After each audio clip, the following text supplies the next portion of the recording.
Hi guys, welcome back to my Bangla blog channel. তোমাদেরকে আগের দুটো ভিডিওতেই বলেছি যে আমরা লখনৌ এসেছি আমাদের একটা ফ্রেন্ডের বাড়িতে। ফির আমরা লখনৌ থেকে এসেছি অযোধ্যা রাম মন্দির দেখার জন্য। হোটেলে চেক ইন করেই 2টো নাগাদ, তারপরে হাফ অ্যান আওয়ারের মধ্যেই আমরা রেডি হয়ে বেরিয়ে পড়েছি রাম মন্দিরের জন্য। ওই কানের দুলটা যেটা দেখালাম ওটা খুবই সুন্দর, তাই দেখালাম। আমার নয়, আমার একটা ফ্রেন্ডের। আমি পড়েছি ওটা। রাম মন্দিরের মেন যে রোডটা না, সেটা ওরা ব্লক করে দিচ্ছে। ওখানে কোনো 4 চাকা টোটো অটো কিছু চলছে না, তোমাদেরকে পায়ে হেঁটেই যেতে হবে। টোটো অটো চলছে কিন্তু ওগুলো পিছন দিক দিয়ে। এই যে গাড়িগুলো দিয়ে দেখছো, এরা লোকালাইটস, এদের কাছে পাস আছে, প্রপার পাস থাকলে তুমি অবশ্য ভেতর দিয়ে যাওয়া আসা করতে পারবে। তো আমরা হেঁটে হেঁটে সবার প্রথম গেলাম সরায়ু ঘাট। এটাই সবার প্রথম যেতে হয়। সরায়ু ঘাটে সবাই চান করে, ইয়া তো মাথায় জল নেয়, যে কোনো একটা তুমি করে তারপরে হনুমানগিরি মন্দির দেখে তবেই রাম মন্দির যেতে হয়। তো এই যে চকটায় আমরা আছি, এটার নাম হচ্ছে লতা মঙ্গেশকর চক। সেটা তোমরা ওই বিনাটা দেখেই বুঝতে পারছো, খুবই সুন্দর বানিয়েছে। ঠিক ওটার অপোজিটেই এই যে আমি দেখাচ্ছি, এটা হচ্ছে সরায়ু ঘাট। এটার ভেতর গিয়ে চান করার জায়গাও ছিল, সব ছিল, কিন্তু আমরা কেউ চান করিনি। আমরা সকাল থেকে চান করেই এসছিলাম। আমরা এখানে এসে খালি মাথায় একটু জল নিতে হয়, এটাই রিওয়াজ এখানকার, সবাই আমাদেরকে বলল। জলটা সত্যি বলতে খুব একটা পরিষ্কার ছিল না, সেটাও আর একটা কারণ যে আমরা চান করিনি। তোমরা যারা টিভিতে প্রত্যেক বছর দিওয়ালিতে দেখো অযোধ্যাটা খুব সুন্দর সাজানো হয়েছে প্রদীপ দিয়ে ঘাটে, সেটা হচ্ছে এই ঘাটটাই। এই যে সিঁড়িগুলো দেখছো, সেইগুলোই প্রদীপ দিয়ে অযোধ্যাবাসীরা খুব সুন্দর করে দিওয়ালির সময় সাজায় রামের জন্য। এই জায়গাটা থেকে এর পরের জায়গা যেটা যেতে হয় সেটা হচ্ছে তোমার হনুমানগিরি মন্দির। হনুমানজির দর্শন না করে রামজির দর্শন করা যায় না। তো এখানে আমি তোমাদেরকে দেখাচ্ছি, এটা 1.5 কিলোমিটার এখান থেকে। তো আমার ফ্রেন্ডটার শরীরটা একটু ভালো লাগছিল না, তাই আমরা আর হাঁটিনি। আমরা ঠিক করলাম আমরা টোটোই নেব। তো টোটোটা একটু ভেতর দিয়ে, দেখতেই পাচ্ছ কেমন গলি গলি রাস্তা দিয়ে ওরা আমাদেরকে নিয়ে যাচ্ছিলো।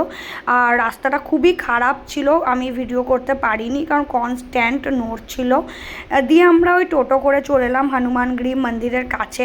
অ্যাজ ইউজুয়াল তোমাদেরকে বললাম মেন যে রোডটা সেটা ব্লক করা আছে, তো তোমাদেরকে হেঁটে হেঁটেই যেতে হবে। রাস্তার দুধারে বেসনের লাড্ডু পাওয়া যাচ্ছিল, প্রচুর দোকান ছিল। সবাই বেসনের লাড্ডুই চড়ায় হনুমানজিকে এখানে, আর ফুলের তোমার মালা। তো আমরাও এরকম একটা বেসনের লাড্ডুর প্যাকেট কিনলাম। আমরা কোনো বড় দোকান থেকে কিনিনি, ওখানে একটা লোক হ্যান্ডিক্যাপ্ট একটা ছোট্ট স্টল নিয়ে বসেছিল। তা আমার খুব লাগলো কি ওকে হেল্প করা উচিত নাকি এই বড় দোকানগুলোতে। তো আমরা সেখান থেকেই নিলাম, ভিডিও করিনি কারণ অনেকেই মনে করতে পারে যে হ্যান্ডিক্যাপ্ট লোক, তাদের ভিডিও নিচ্ছি। তো সেই জায়গাটা আমি ওই জন্য ভিডিও করিনি, যে তারও খারাপ লাগতে পারে তাকে ভিডিওয়ে নিলে ইয়ে করলে। তো এই দেখো একটা গলি দিয়ে বেরিয়ে এসে ওই সামনে ওই রেড কালারের যে বিল্ডিংটা তোমরা দেখছো, চূড়াটা দেখা যাচ্ছে, ওটাই হনুমান মন্দির। তো আমরা এবার ওই দিকে যাচ্ছিলাম। এখানেও অনেক দোকান, নানা রকম খাওয়ার জিনিস, এই দেখো যেমন ফুচকা, এরকম নানা রকম পাওয়া যাচ্ছিলো। বাচ্চাদের জন্য বেলুন, ধাগা, তোমরা যা কিনতে চাও কিনতে পারো। কিন্তু আমরা 2টো মালা নিলাম এই ভাইয়াটার কাছ থেকে, আর এর কাছেই নিজেদের জুতোটা খুলে রেখে গেলাম। সবাইকেই জুতো খুলে রেখে যেতে হয়।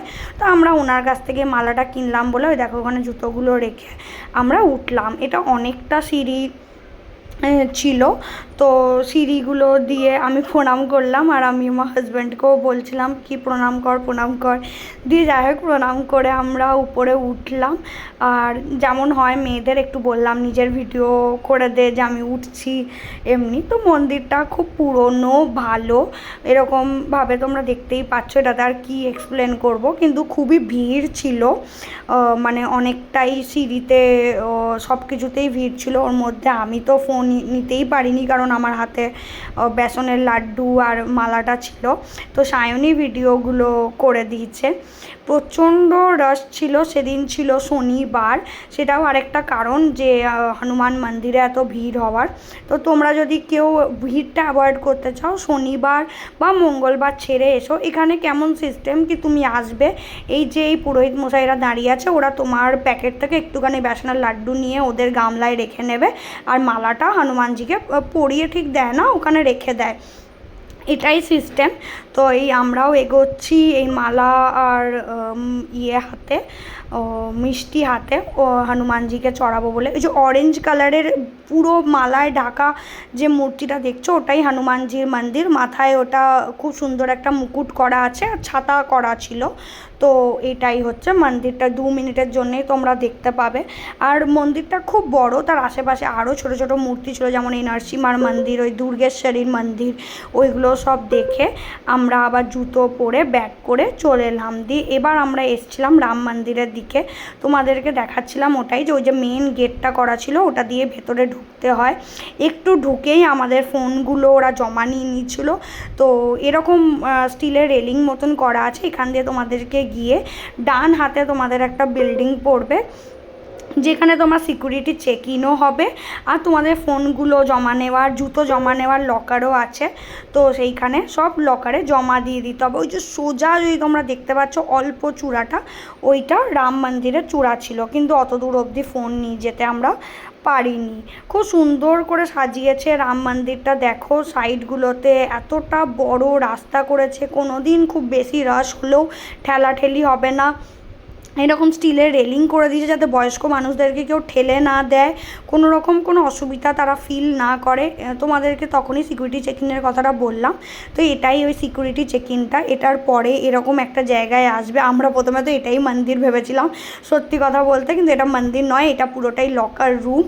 তো এখানে তোমাদেরকে লকারে সব জুতো, তোমার ফোন সব রেখে দিয়ে আবার ইউটার্ন নিয়ে ব্যাক করতে হবে ওই দিকে। এটা যে লকার রুম সেটা কেউ বুঝতেই পারেনি, তোমরাও দেখতে পারো, সবাই ছবি তুলছিল, কারণ এটাতে এত সুন্দর কাজ করা ছিল, ইন্ট্রিকেট ওয়ার্ক করা ছিল, সেটা অদ্ভুত। খুবই মানে লকার রুম যে এত সুন্দর হতে পারে কেউ ভাবতে পারেনি। ভেতরে বাল্মীকিরও খুব বড় একটা মূর্তি আছে, যিনি রামায়ণ লিখেছিলেন। তো এই পয়েন্টের পর থেকে আমি আর কোনো ভিডিও করতে পারিনি, কারণ আমাদের সবই জমা নিয়ে নিয়েছিল। এই যে দেখছো আমাদের সন্ধে হয়ে গেল মন্দির দর্শন করে বেরোতে। এই রাইট সাইডে একটা জায়গা আছে এক্সিট লেখা, এই দেখো আমি আঙুল দিয়ে দেখাচ্ছি, ওইখান দিয়ে আমাদেরকে সোজা সোজা বেরোতে হয়েছিল। অনেকটাই কিন্তু হাঁটা, একটু বয়স্ক মানুষ হলে একটু সময় বেশি লাগবে। হুইল চেয়ার আছে, কিন্তু সেটা 70 বছরের উপরের লোকেদের জন্য। আমরা আবার এন্ট্রি নিচ্ছি, তোমরা দেখতেই পাচ্ছ, কারণ আমরা শয়ন আরতির টিকিট পেয়েছিলাম। হ্যাঁ, তোমাদের বলা হয়নি, আমরা এখানে 3টে আরতি হয়, একটা সকাল ভোর 4টে, একটা সকাল 6টায়, একটা সন্ধ্যে 10:30টায়। প্রত্যেকটার টিকিট 12 ঘন্টা আগে কাটা হয়, মানে আজ সকাল 6টার আরতিটা কাল সন্ধ্যেবেলায় পাবে, আর রাত 10:30টার আরতির টিকিটটা আজ সকাল 9টায় পাবে। তো এরকম সিস্টেমে চলে, কিন্তু আমরা ভাগ্যবশত বিকেলবেলায় 4টের সময় এসেও রাতের টিকিটটা পেয়ে গেছিলাম, কেউ ক্যান্সেল করেছিল সেই জন্য। তো আমরা এবার ওই আরতি দেখতে যাওয়ার আগে খুবই টায়ার্ডও হয়ে গেছিলাম, আমাদের একটু রেস্টেরও দরকার ছিল, পায়ে খুব ব্যথা করছিল আর খিদেও পেয়ে গেছিলো। তাই ঠিক রাম মন্দিরের ওই বড় গেটটার সামনে মেন রোডে উডুপি এক্সপ্রেস বলে একটা খাবার দোকান ছিল। এখানে হ্যাঁ আরেকটা জিনিস বলে রাখি, অযোধ্যাতে সবই ভেজ, তোমরা এখানে ননভেজ কোনো মতেই পাবে না। অবভিয়াসলি খাওয়া উচিত নয় কোনো একটা পবিত্র স্থানে গিয়ে। তো আমরা ওখানে গিয়ে ধোসা, ভেজ চাউমিন সবই খেয়েছিলাম, কিন্তু সবই ভেজ ছিল। এই যে কাউন্টারটা তোমাদের দেখাচ্ছি, আমরা ওখান থেকে বিকেলবেলায় 4টের সময় এসে টিকিট নিয়ে গেছিলাম। অনলাইনেও টিকিট কাটা যায়, কিন্তু আমরা অনলাইনে কাটতে ভুলে গেছিলাম। তো যারা অফলাইন কাটতে চাও বা আমাদের মতন ভুলে গেছো, তারা এখান থেকে এসে টিকিট নিতে পারো। সামনে বিশাল বড় বসার জায়গা আছে, ফ্যান আছে, তো খুবই ভালো ব্যবস্থা। এই যে এই লকার রুমগুলো দেখছো, আমরা রাত্রেবেলা এখানে এসে জুতো বা ফোন রেখেছিলাম। সকালে যে লকার রুমগুলোতে রেখে ভেতরে ঢুকেছিলাম সেগুলো রাত্রেবেলায় আর অপারেটেড হয় না, রাতে বা ভোরবেলায় আরতির জন্য এটাই অপারেটেড হয়। তো এখানে ফোন জমা দিয়ে দিচ্ছি, আর ভিডিও করতে পারবো না। আশা করি তোমাদের এই ব্লগটা ভালো লেগেছে। ভালো লেগে থাকলে please like, share and subscribe. তোমরা কারা কারা অযোধ্যা গেছো, তোমাদের অযোধ্যা কেমন লেগেছে অবশ্যই জানিও। বাই।